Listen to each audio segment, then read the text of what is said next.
This is not a new thing. This has been going on since cattle have been in the world. I mean, people steal cattle. Today, on This American Land.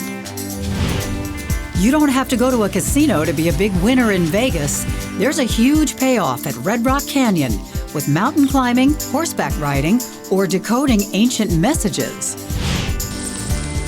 The message from these mammals? Nobody knows flying like bats. Aircraft designers are learning a lot from these furry flyers. There's a tug of war over water in the Colorado River. Tourists, wildlife, and cities from LA to Salt Lake City have to share a dwindling resource. All this and more now on This American Land.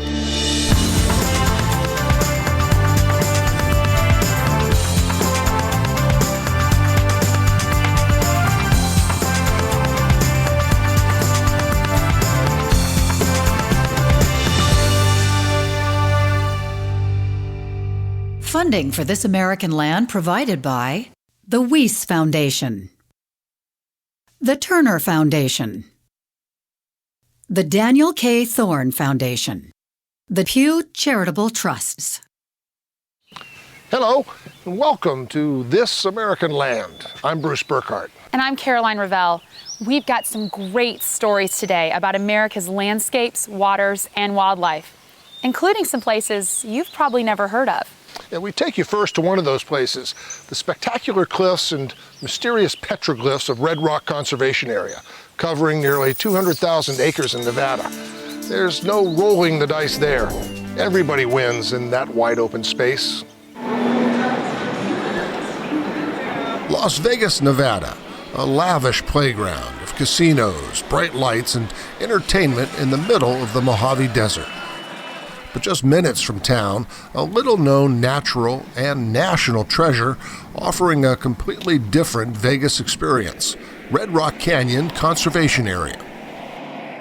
Well, it's really convenient. It's only 15 miles outside of Las Vegas, which is an easy place for us to fly into. And the views here are just as good as you'd get virtually in any other national park. Red Rock Canyon is 195,000 acres of sandstone and limestone cliffs, pristine desert, riparian areas, and juniper forest. It's a spectacular backdrop for outdoor recreation and a quick escape from the hustle of Vegas. And there's so much to do just to be outside. We have hiking, horseback riding, mountain biking, rock climbing, anything you want to do. The wind is always blowing here, so there's a sense of freedom and a freshness. And whenever I come out here, I'm renewed, whether I'm hiking or volunteering. It's just a special place. And they are attracted to colors, so maybe it's the blue feet. We don't know that part yet either. But Carol Peterson is one of 300 volunteers at Red Rock Canyon. These friends of Red Rock educate the public and maintain the land for others to enjoy. That's not to say that Carol doesn't get something out of the bargain as well. for me, it's important that I touch the earth every day in some meaningful way. Too many of us live in a world of concrete and fast-moving things, and I guess a tortoise is about as slow-moving as you can get. Red Rock Canyon's all-volunteer cultural resource team documents signs of ancient culture before they disappear forever. All the petroglyphs will someday fade away, and it's because the wind blows, the rain blows, and we have found through our records where people have recorded petroglyphs, and they're not there anymore. I left it up there with Todd. Conserving and protecting this stunning landscape is a top priority at Red Rock. Volunteer efforts add up to the equivalent of 15 full-time employees, and they raise over $100,000 a year in donations. You know, it's our land. We should be taking care of it. And it's just a good feeling to volunteer and get something done and take responsibility for protecting the land. Desert tortoises can live 50 to 80 years in the wild. They spend nearly all their lives in underground burrows, leaving only to feed on herbs, grasses, cacti, and wildflowers. Our next story sounds like something out of an old TV Western. Cattle rustling. Now, modern thieves are known to herd animals with helicopters, round them up with trained dogs, and anesthetize them with hypodermic darts. As we learned from Oregon Public Broadcasting, the good guys need new technology to fight the outlaws in this age-old crime. But that's not an easy sell among ranchers who are very independent. It's late March, a busy time on the Skinner Ranch just outside of Jordan Valley, Oregon. Cold today. It may still feel like winter, but the spring calves have already dropped out on the range. And so now it's time for Bob Skinner and a handful of his friends and neighbors to bring the calves in for branding. This is a double S. 2 S's on the left hip. That's our company brand. Branding is a tradition that goes back to the time of the ancient Egyptians and has been a part of ranching in Oregon since the first ranchers came west. The brands, along with colored ear tags, will make it easy for Bob to sort out his cattle from his neighbors when he turns the calves back out on the open range. Brands are also supposed to help prevent theft, because in Oregon at least, cattle need a brand inspection for ownership before they can be sold. But it's an old and imperfect system, one that rustlers have learned to take advantage of. This is not a new thing. This has been going on since cattle have been in the world. I mean, people steal cattle. As their value goes up, they're certainly a more marketable commodity, and people are willing to take more effort to try to steal one. Bob's friend Rand Collins says he lost about 150 cattle to rustlers. It's not a penny ante thing anymore like it used to be. When a cow was worth a couple $100, 10 cows were worth $2,000, but now cows worth $1,000, $1,200, $1,400. It's pretty big bucks, you know. That's a nearly $150,000 loss for just one rancher, plus the loss of income any new calves might have produced. But the loss isn't just financial. Chris Bengoa's pride also took a hit when he lost over 100 cows. You never want to go tell somebody that you're losing cattle. That's very, very tough to acknowledge that and to admit that you're losing them right underneath your watch. Many non-ranchers think rustling is just a quaint relic of the Old West. But for ranchers, this is a serious crime. And it's a crime that, so far, they've been unable to stop.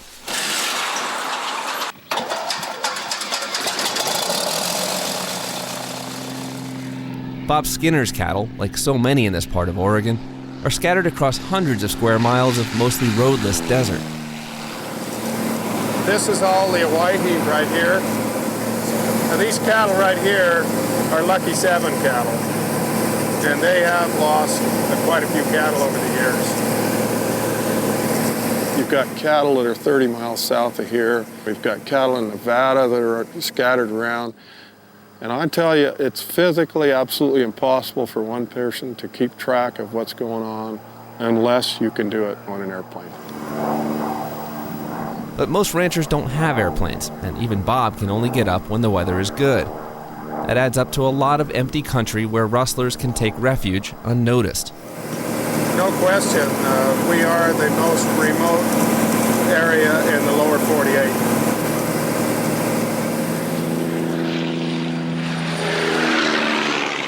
In the 20,000 square miles of Harney and Malheur counties, rustlers have many advantages.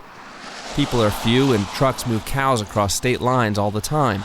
And on the mostly public land where cattle range, they're mixing with hikers, hunters, and campers. It's hard to spot who might be up to no good. Between here and the top of that mountain, you have 1,500 head of cows. How are you going to make sure you have 1,500 head of cows for the next 5 months? Sheriff Andrew Bentz has just 12 officers to patrol all of Malheur County. Well, unfortunately, because of the space and time and distance, we're forced into a position as a sheriff's office of being pretty reactionary.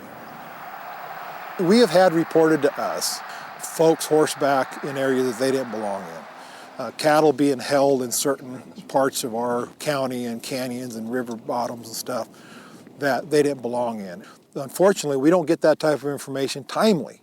You get it after it's occurred. Add to that the uneasy feeling many ranchers have that the rustlers responsible might be someone they know. we're pretty easy to track. There can be a funeral or a wedding or a ball game or something here where you can have 70 or 80% of the people live here will be at that event. And everyone knows it. But no matter who's doing the stealing, the theft itself is only part of the equation. A rustler still has to sell the animal, and unfortunately, that may be the easy part, because many states don't require brands or even check brands when an animal's sold. Get to the Midwest and you get back there far enough, if you have an animal, you're the owner. It's as simple as that. Given that weakness, we raise the question, could new technology offer a better way to flag stolen cattle? The answer is maybe. At the Harney County Veterinary Clinic in Burns, Oregon, Dr. Macy Custis says that in pets, microchip ID has been common for years. This is Winifred. She's about 2.5 years old. She is a long-haired miniature dachshund. I'm just gonna set the ice pack on there to numb it just a little bit. Pull up her skin, kind of tint it up, and poke. No crying. Good girl, good girl. I push, and then grab with my fingers and pull it straight out. And I'll turn back on my scanner and run it across her, and there's her number, and she's identified forever. With microchipping or chipping, if Winifred turned up lost or stolen, a quick scan would reveal her owner's contact information. For pets, chipping has proven to be a great way to reunite animals that might never have otherwise found their owners again. Chipping has been proposed for cattle too, though there are a few problems. Cows are food, and no one wants microchips in their burgers. But ranchers also fear that even if those bugs are worked out, microchipping or a similar technology might also mean a government mandate to require it. Unless it was a law, you would never make it work. And then there'd be some resistance. Where does that resistance come from? Put it quite frankly, it's just the old pioneer spirit. Ranchers like to kind of be on their own, and they work with the land and the animals, and it's pretty hard to have other people telling them what to do. Right now, many ranchers brand their cattle, but they alone are the keepers of information about how many they have. There's no national database of who owns what. And there's the rub, because for electronic tracking to work, there would have to be some kind of national database to easily flag stolen animals, something most likely managed by the government. In the ranching community, you're talking about a bunch of independent people. People that aren't independent can't survive in this business. That's all there's to it. Having said that, it's a problem when you start talking about national databases. People don't trust the databases. They don't trust the government to hold those databases. They're afraid that it may be used against us in some way. There's extreme distrust in the system.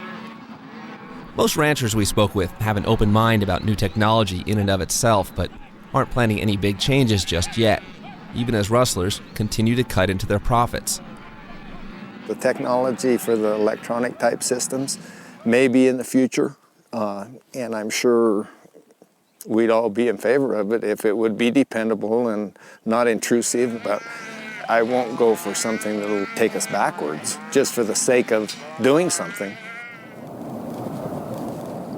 Even Sheriff Bentz, who's pressed ranchers to think about microchipping, still questions the trade-offs.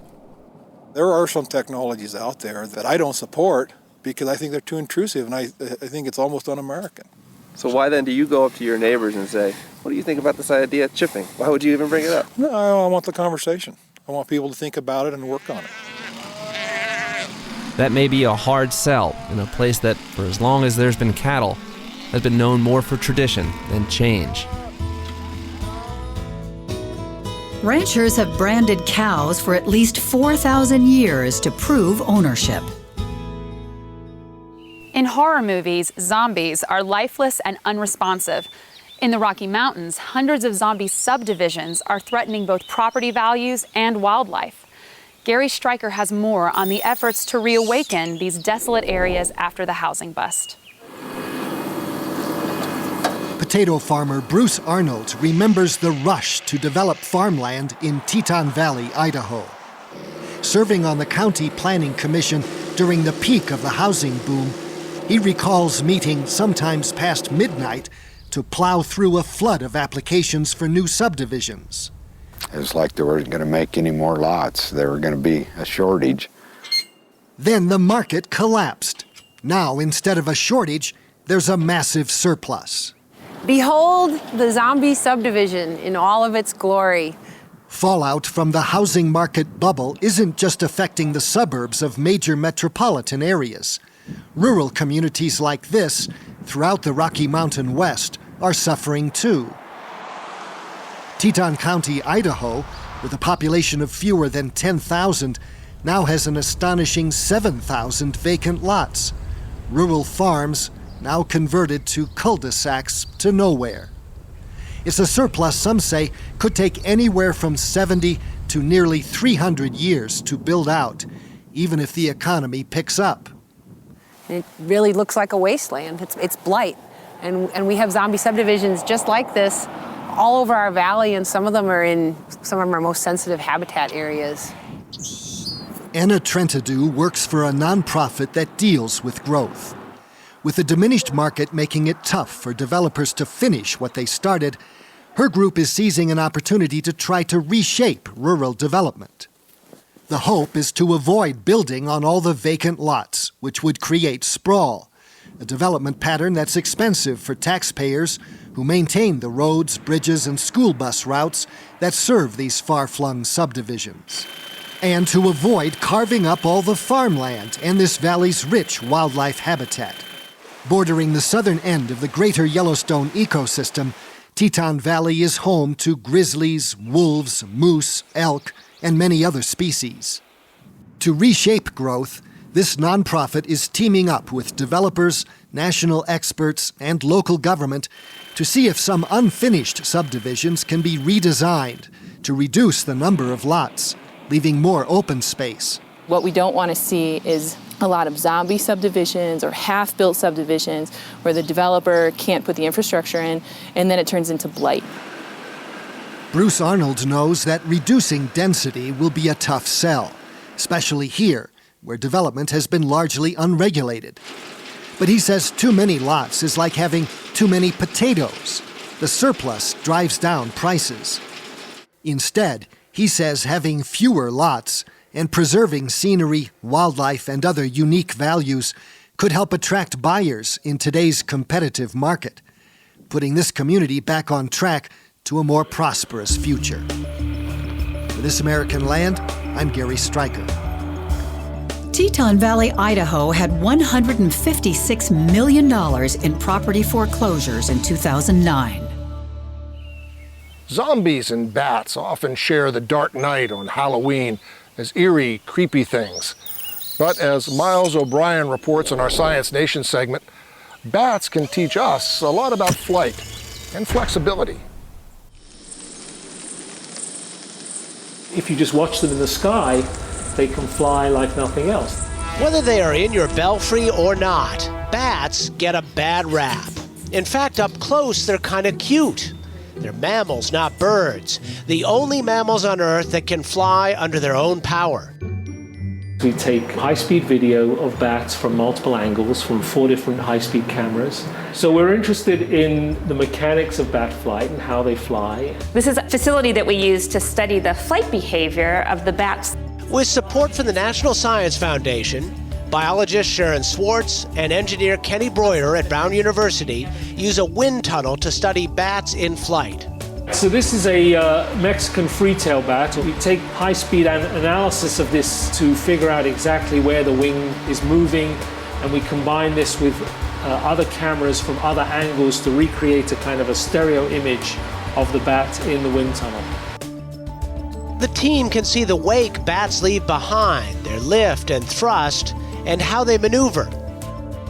A bat can make a 180-degree turn at full tilt in 3 wing beats and go back the other way. It's a pretty amazing creature. Unlike birds or insects, bats' wings are shaped like a human hand and are covered with skin, so they grasp the air in flight, and the skin stretches like a sail in a breeze. They can bend all their joints and they can move the fingers to change the shape of the wing during flight. That's something that birds don't have to the same degree. That's something insects certainly don't have. Insect is basically a flat, rigid wing. You can see the thumb, and then the second and third, and fourth and fifth fingers. And this skin is so stretchy, and embedded within this skin are special muscles that allow it to use this wing in a way that would be impossible for any other flying animal. Imagine designing aircraft with this dexterity. That's what scientists say could happen, and we're just skimming the surface. The other thing that bats have is this membrane wing, which is unique, and we're learning a lot about the aerodynamics of membranes and how these contribute to flight performance, and how they might be very useful if we adopt them in engineered vehicles.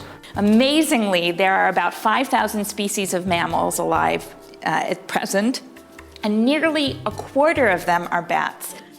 I did not grow up loving bats, but for 20 years now, I have come to see the incredible beauty in their bodies and wings and faces.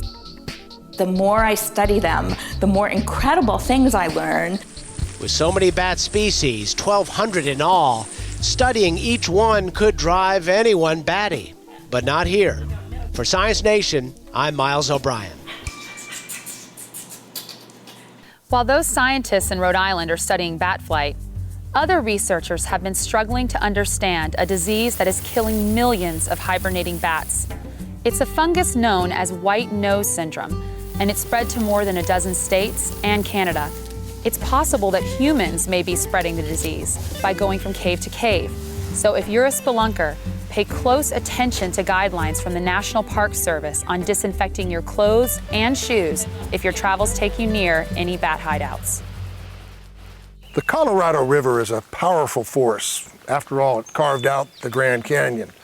But the water it carries runs through a vast, arid, and thirsty landscape, and there's not a drop to waste. From farmers and ranchers to tourists and city planners, everyone in the region is affected by the river's precious resource being further threatened by global climate change. Gary Stryker explains. The Colorado River and its tributaries sustain nearly 30 million people across 7 states and Mexico. It is the most controlled river in the world and has created fertile land and large cities where there was once desert. Agriculture, wildlife, local tourism, recreational businesses, and big cities all count on water from this coveted river. Hard times, however, have caught up with the Colorado. Drought, coupled with increasing development in the Southwest, have created a new reality. It's all used. Every drop is spoken for. And there has been no water to naturally make to the ocean from the Colorado River now for over a decade. Recent studies suggest increased temperatures associated with climate change will intensify the challenges already facing the Colorado. That's led the federal government to step in, encouraging collaboration among those who depend on the river.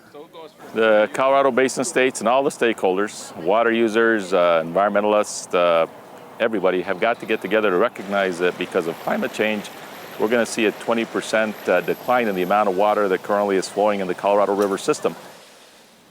A dwindling water supply will have a wide range of impacts on the Colorado Basin, but agriculture and the environment will take the biggest hits.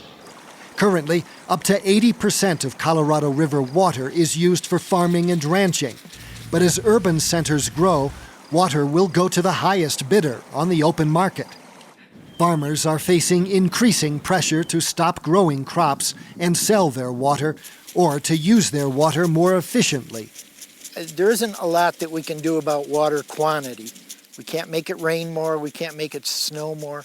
So I personally approach it through a stewardship, taking care of the land, taking care of the resources that we've been granted.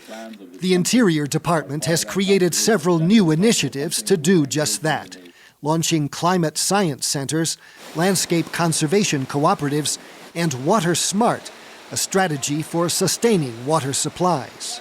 The goal is to bring stakeholders together to identify solutions that keep water in the river for ranchers and farmers, wildlife and the environment, and other water users. It'll help us work from a bottoms-up approach with the stakeholders, understanding that the water supply is important as part of the economies of the Southwest, but to try to do it in a more coordinated fashion than what has happened in the past. To save the Colorado River, that collaboration can't happen soon enough. There's not much certainty. The river is changing, it's dynamic, and what we expect today may not be there tomorrow. For This American Land, I'm Gary Stryker. Thanks for joining us for This American Land. Here's a quick check on another story we're working on. We want to pass our way of life to the next generation. A special episode on offshore oil drilling for Alaska, which might create new jobs, but could also impact a centuries-old way of life. On every show, we'll bring you original stories on important issues affecting America's natural landscapes, waters, and wildlife. We'll see you next time. For more information about this program, visit thisamericanland.org. Funding for This American Land provided by the Weiss Foundation, the Turner Foundation, the Daniel K. Thorne Foundation, the Pew Charitable Trusts.